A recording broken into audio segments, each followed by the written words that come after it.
And like, talking about the hospital again, there's so many, things to deal with at the hospital. You've got their family there and everything like that.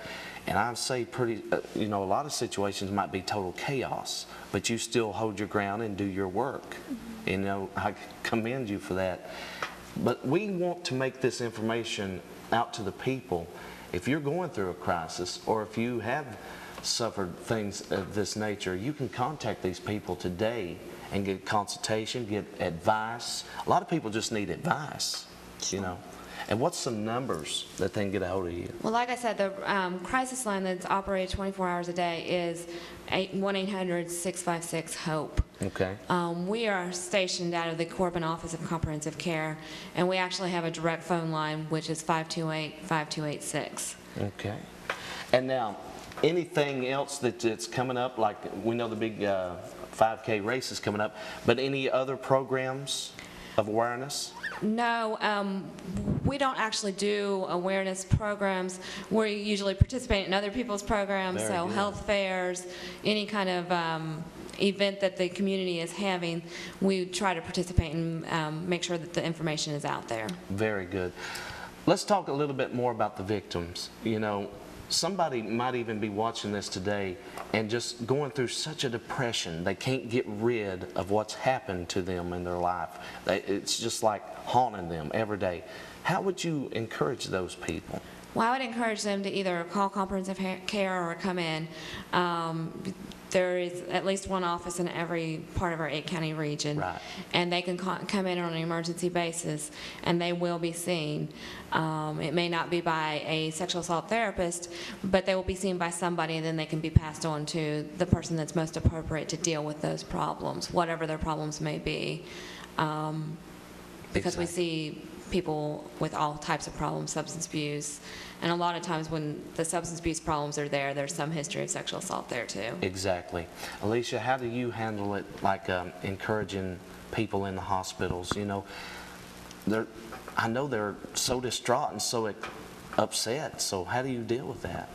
Well, I just like to let them know that I'm there for them, that I'm going to help them in any way that I can, right. And that, we do have these services that we can offer to help them work through the feelings that they're feeling, whether it's feelings of worthlessness or right.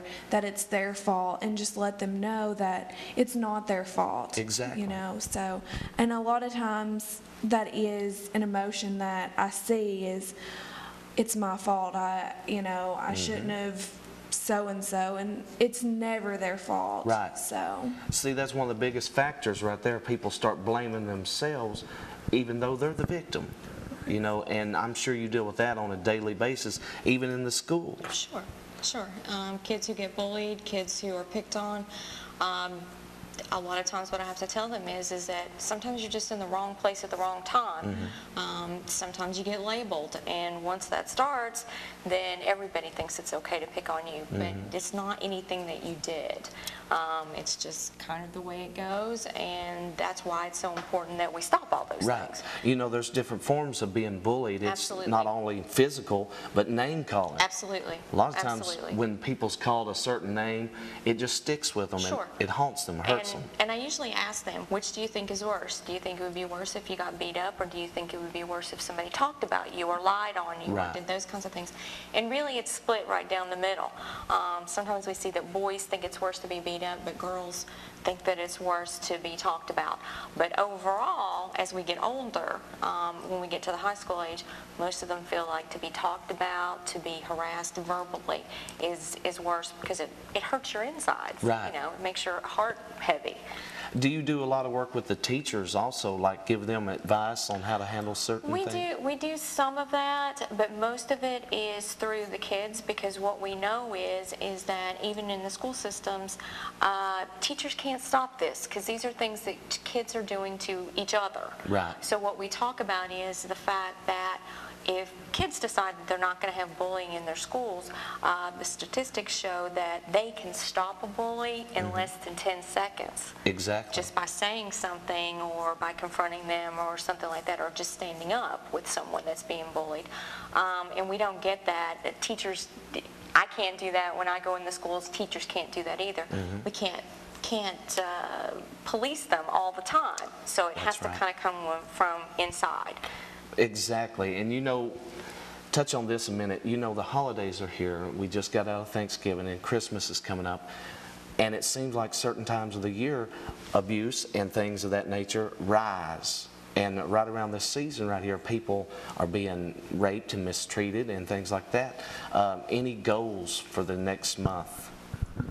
Well, we don't really set goals as far as that, but we're willing to see whoever walks through the door for whatever reason. Exactly. Or whoever calls on the phone. We do have people that call more at this time of the year to the crisis line.